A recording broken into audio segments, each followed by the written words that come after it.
Good morning all the students of MSc final.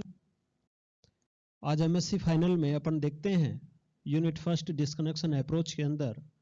Chemo selectivity. Chemo selectivity के अंदर अपन यूं जानेंगे कि यदि कोई कंपाउंड्स टू फंक्शनल ग्रुप रखता है और यदि एक ही फंक्शनल ग्रुप रिएक्ट करता है और एक फंक्शनल ग्रुप रिएक्ट नहीं करता है, तो ये जो प्रॉपर्टी है इसको अपन बोलते हैं कीमो सेलेक्टिविटी। तो कीमो सेलेक्टिविटी में आप एक एग्जांपल के थ्रू देख सकते हैं कि ये कंपाउंड है और उसमें दो फंक्शनल ग्रुप हैं, एक OH फंक्शनल ग्रुप है और एक NH2 फंक्शनल ग्रुप है। यहाँ पर ये दो फंक्शनल ग्रुप हैं और यदि आप इसका एसाइलेशन करवाते हैं, एसिटिक एनहाइड्राइड से इसकी रिएक्शन करवाते हैं, तो यहाँ पर आप पाते हैं कि इस तरीके से OH और यहाँ पर NHCOOCH3 यहाँ पर इस तरीके से आपको प्रोडक्ट प्राप्त होता है, NHCOCH3 सॉरी। तो ये इस तरीके से प्रोडक्ट प्राप्त होता है। तो आप यहाँ पर देख रहे हो कि दो फंक्शनल ग्रुप हैं, एल्कोहलिक फंक्शनल ग्रुप है और NH2 फंक्शनल ग्रुप है। तो यहाँ दो फंक्शनल ग्रुप में जब आप एसिटिक एनहाइड्राइड से रिएक्शन करवा रहे हैं तो केवल एक फंक्शनल ग्रुप ही रिएक्ट होता है, दूसरा फंक्शनल ग्रुप है वो अनरिएक्टिव रहता है, दूसरा फंक्शनल ग्रुप कोई प्रकार की रिएक्शन नहीं करता है। तो इस तरीके से होना कीमो सेलेक्टिविटी अराइज करता है, कीमो सेलेक्टिविटी को प्रकट करता है और इस गुण को ही अपन बोलते हैं कीमो सेलेक्टिविटी। ठीक है, यहाँ पर आप यूं भी देख सकते हैं कि जैसे अपन कीमो सेलेक्टिविटी की गाइडलाइन पढ़ेंगे तो उस गाइडलाइंस में भी ये इस तरीके से है कि जो दो फंक्शनल ग्रुप हैं उनमें जो मोर रिएक्टिव फंक्शनल ग्रुप है केवल वो ही रिएक्ट करेगा और ये जो लेस रिएक्टिव फंक्शनल ग्रुप है वो किसी भी रिएजेंट के साथ में रिएक्शन करके वो प्रोडक्ट फॉर्मेशन नहीं करेगा। ठीक है, एक जैसे ये भी हो सकता है दो फंक्शनल ग्रुप हों और दोनों फंक्शनल ग्रुप डिफरेंट हों और दोनों डिफरेंट होंगे तो मोर रिएक्टिव फंक्शनल ग्रुप है वो रिएक्ट करके कीमो सेलेक्टिविटी को क्रिएट करेगा। दूसरा एग्जांपल आप ये ले सकते हैं। इस दूसरे एग्जांपल में आप देख रहे हैं कि दोनों ही फंक्शनल ग्रुप हैं वो आइडेंटिकल हैं और जब दोनों फंक्शनल ग्रुप आइडेंटिकल हैं और अपन इनके करवाते हैं तो यदि वहां पर एक फंक्शनल ग्रुप ही रिएक्ट करे तो इसको भी अपन कीमो सेलेक्टिविटी कहेंगे। तो यदि बेस की प्रेजेंस में यहाँ पर मेथिल आयोडाइड के साथ में इसकी रिएक्शन करवाते हैं तो यहाँ पर आप देखेंगे कि इस तरीके से यहाँ पर OH और यहाँ पर OMe इस तरीके से यहाँ पर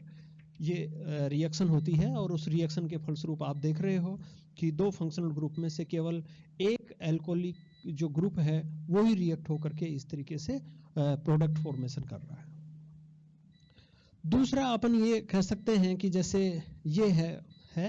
और इसकी रिएक्शन अपन जैसे सल्फाइड से करवा रहे हैं तो ये इस तरीके से बन रहा है और यहाँ पर फिर ये जैसे मान लीजिए स्टार्टिंग मटेरियल से है और यहाँ पर भी ये स्टार्टिंग मटेरियल से है, ये यहाँ पर फर्स्ट प्रोडक्ट है और ये यहाँ पर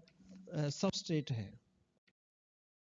ठीक है, आप यहाँ पर देख रहे हो कि जो फर्स्ट प्रोडक्ट है वो मोर रिएक्टिव है और जब फर्स्ट प्रोडक्ट मोर रिएक्टिव है तो ये जो RBR है वो RBR इससे रिएक्शन नहीं करके वो फर्स्ट प्रोडक्ट से ही रिएक्शन करता है और फर्स्ट प्रोडक्ट से ही रिएक्शन करता है तो अपने इस तरीके से यहाँ पर प्रोडक्ट बनता है। तो आप यहाँ पर देख रहे हो कि ये तीनों जो रिएक्शन हैं वो कीमो सेलेक्टिविटी को क्रिएट करती हैं और तीनों रिएक्शन हैं वो कीमो सेलेक्टिविटी को ही एक्सप्लेन करती हैं। और यदि इस तरीके से हो रहा है किसी रिएक्शन के अंदर दो डिफरेंट फंक्शनल ग्रुप हो रहा है और एक फंक्शनल ग्रुप ही रिएक्ट कर रहा है, दो आइडेंटिकल फंक्शनल ग्रुप हैं और एक ही फंक्शनल ग्रुप रिएक्ट कर रहा है और यहाँ पर सबस्ट्रेट है और स्टार्टिंग मटेरियल्स है और फर्स्ट प्रोडक्ट है और यदि फर्स्ट प्रोडक्ट मोर रिएक्टिव है तो यहाँ पर फर्स्ट प्रोडक्ट ही रिएजेंट के साथ में आगे फर्दर रिएक्शन कर रहा है, 2 टाइम्स रिएक्शन कर रहा है। तो ये सारे के सारे जो प्रोसेस हैं वो कीमो सेलेक्टिविटी को क्रिएट करते हैं।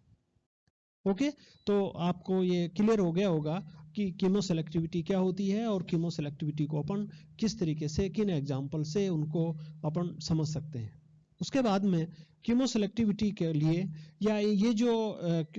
यहाँ पर इस तरीके की जो रिएक्शन है और इस रिएक्शन के कारण से इस तरीके से जो प्रोडक्ट फॉर्मेशन हो रहे हैं, इन प्रोडक्ट फॉर्मेशन को समझाने के लिए यहाँ पर कीमोसेलेक्टिविटी की डिफरेंट गाइडलाइंस हैं, और वो जो डिफरेंट गाइडलाइंस हैं वो इनका एक्सप्लेन करती हैं, वो उनका रीजन क्लियर करती हैं कि किस तरीके से यहाँ पर एक ही फंक्शनल ग्रुप दूसरे फंक्शनल ग्रुप से की तुलना में रिएक्टिव होता है, और वो एक ही फंक्शनल ग्रुप यहाँ पर रिएक्ट करता है, जबकि अदर जो फंक्शनल ग्रुप है वो अनरिएक्टिव होता है। ठीक है, तो यहाँ पर इनकी 1 बाय 1 अपन एक एक गाइडलाइन पढ़ेंगे जो कीमोसेलेक्टिविटी को एक्सप्लेन करती हैं। तो सबसे पहले अपन देखते हैं फर्स्ट गाइडलाइन। तो फर्स्ट गाइडलाइन है वो जो है वो ये है, with to functional group of unequal reactivity the more reactive can always be made to react alone। तो यहां पर भी वही बात है कि जो दो फंक्शनल ग्रुप हैं और उनकी रिएक्टिविटी डिफरेंट है, one functional group is more reactive than other functional group, then only more reactive functional group is react with reagents and give product, and other unreactive functional group or other less reactive functional group is not react। तो यहां पर भी वही बात है कि यदि दो फंक्शनल ग्रुप हों तो फिर उस तरीके से यहां पर एक एग्जांपल है, एनालिसिस है। एनालिसिस में आप ये देख रहे हैं कि यहां पर ये टारगेट मॉलिक्यूल्स है, और इस टारगेट मॉलिक्यूल्स का यदि अपन डिस्कनेक्शन करते हैं तो डिस्कनेक्शन करेंगे तो यहां पर अपन पाएंगे कि इस तरीके से यहां पर इसका डिस्कनेक्शन होगा, और डिस्कनेक्शन होगा तो यहां पर इस तरीके से यहां ये स्टार्टिंग मटेरियल्स का फॉर्मेशन होगा, और स्टार्टिंग मटेरियल्स के फॉर्मेशन में यहां पर ये C double bond O OH, ठीक है। और इसका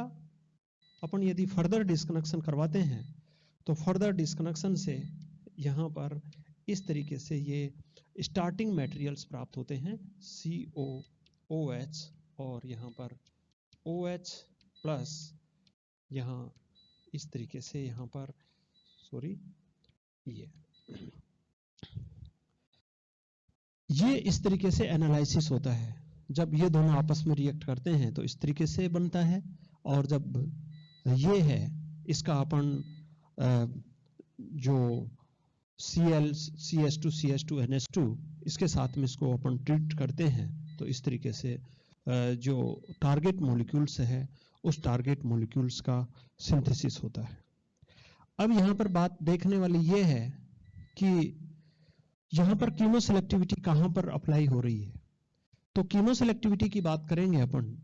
और जो गाइडलाइन फर्स्ट है उसको अपन अप्लाई करेंगे। तो आप इसको देखिए, यहाँ पर ये जो कंपाउंड है इस कंपाउंड्स की बात कीजिए, अपन इस कंपाउंड के ऊपर फोकस करते हैं। ये जो कंपाउंड है वो इस तरीके से है COOH और OH। यहाँ पर इसके अंदर दो फंक्शनल ग्रुप हैं, एक कार्बोक्सिलिक फंक्शनल ग्रुप है और दूसरा OH फंक्शनल ग्रुप है। यहाँ पर एल्काइलिन मीडियम के अंदर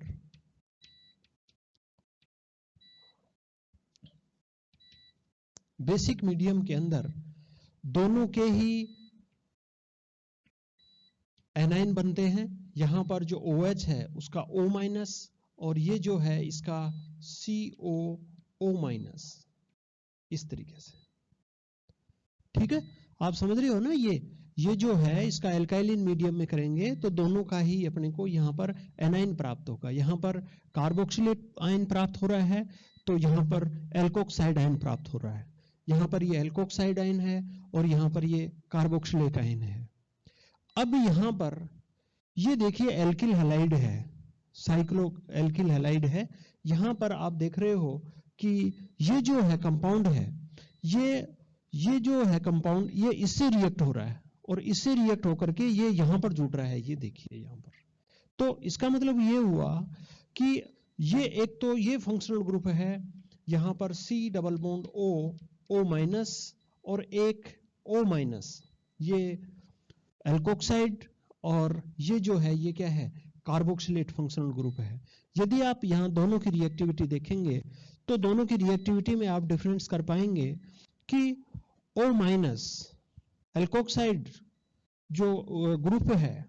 O माइनस जो ग्रुप है, या यूं कहें कि ये बेंजीन रिंग से जुड़ रहा है तो ये फिनोक्साइड हो जाएगा, सॉरी। तो जो फिनोक्साइड आयन है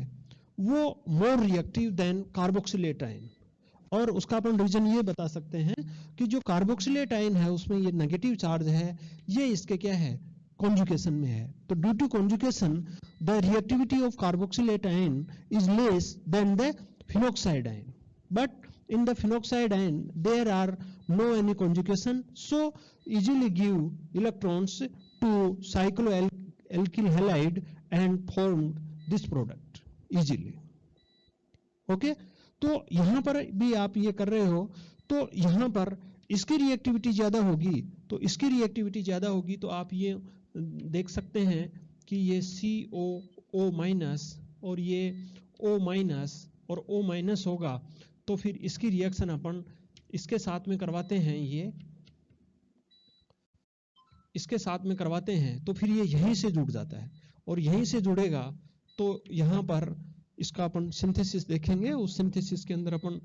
लिखेंगे कि किस तरीके से ये होता है। तो फिर यहाँ पर देख रहे हो कि ये मोर रिएक्टिव है, ये मोर रिएक्टिव है और ये लेस रिएक्टिव है, और ये मोर रिएक्टिव होने के कारण से ही इन ये दोनों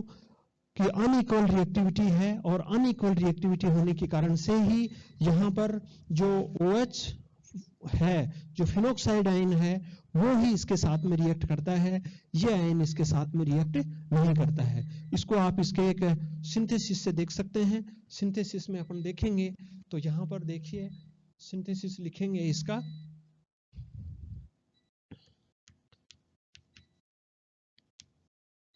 सिंथेसिस में यहाँ पर COOH OH,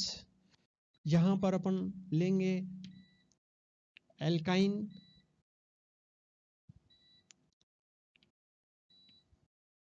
medium,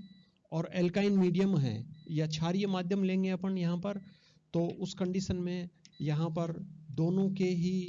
carboxylate ion बनेंगे माइनस, और यहाँ पर O माइनस। फिर इसकी रिएक्शन अपन यदि अपन इसके साथ में करवाते हैं साइक्लोहेक्सिल आयोडाइड के साथ में,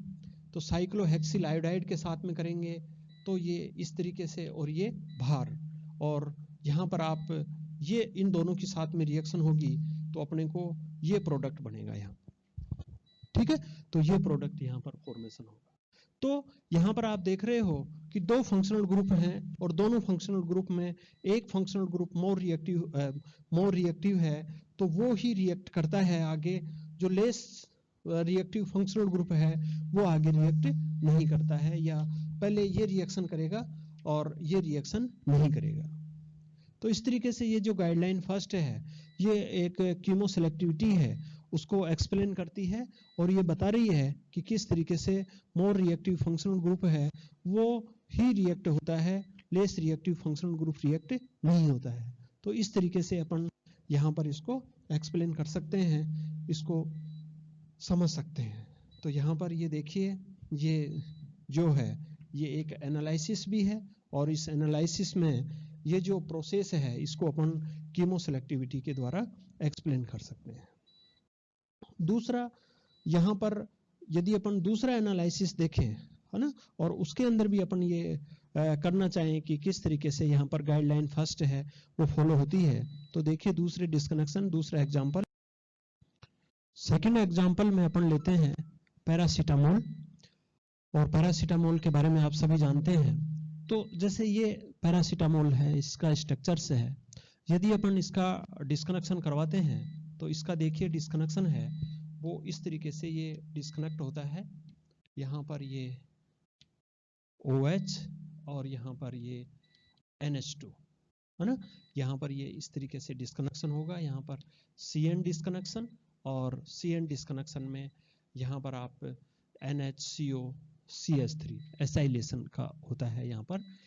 ये यहाँ पर इसका अपन फर्दर इसका FGI करते हैं,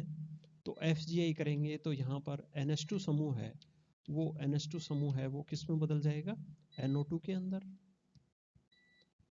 ठीक है। और यहाँ पर जो इसका अपन फर्दर डिस्कनेक्शन करते हैं तो यहाँ पर ये स्टार्टिंग मटेरियल्स है वो अपने को फिनोल प्राप्त होता है, ठीक है। आप इसको एक सिंथेसिस से और अच्छे तरीके से एक्सप्लेन कर सकते हैं, समझ सकते हैं। यहाँ पर सिंथेसिस देखिए, सिंथेसिस में अपन जैसे फिनोल लेंगे और ये जो फिनोल है इसका अपन नाइट्रेशन करवाते हैं।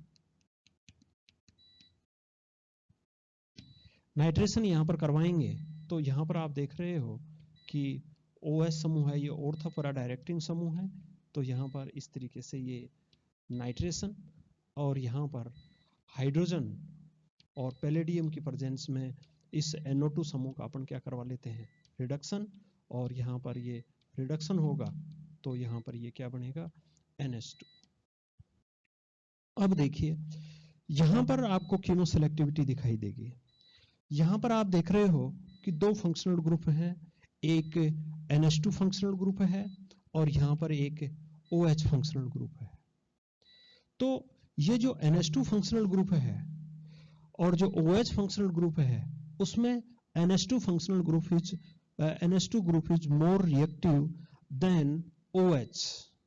तो OH की तुलना में NH2 है वो क्या है, मोर रिएक्टिव है, और मोर रिएक्टिव होने के कारण से यहाँ पर फर्दर यदि अपन इसका एसिटिक एनहाइड्राइड के साथ में इसकी रिएक्शन करवाते हैं यहाँ पर इस तरीके से, तो यहाँ पर देखिए जो रिएक्शन है वो ये OH और यहाँ पर ये NH और NH के साथ में ही यहाँ पर ये CO और CH3, तो इस तरीके से ये फंक्शनल ग्रुप ही इससे रिएक्ट होता है, ये फंक्शनल ग्रुप रिएक्ट नहीं होता है। तो यहाँ पर भी आपको कीमो सेलेक्टिविटी देखने को मिल रही है कि इस कंपाउंड्स में दो फंक्शनल ग्रुप हैं और दो फंक्शनल ग्रुप में यहाँ पर केवल NH2 ही यहाँ पर आगे इसका एसाइलेशन होता है और इस तरीके से ये पैरासीटामोल का फॉर्मेशन करता है। और डिस्कनेक्शन के अंदर यहाँ पर अपन देखेंगे डिस्कनेक्शन में, यहाँ पर तो डिस्कनेक्शन में ये जो प्रोसेस है ये किसको शो कर रही है, कीमो सेलेक्टिविटी को शो कर रही है कि यहाँ पर दो फंक्शनल ग्रुप हैं, तो यहाँ पर NH2 है उसी का एसाइलेशन होता है, तो अपने को यहाँ पर टारगेट मॉलिक्यूल पैरासीटामोल यहाँ पर प्राप्त होता है।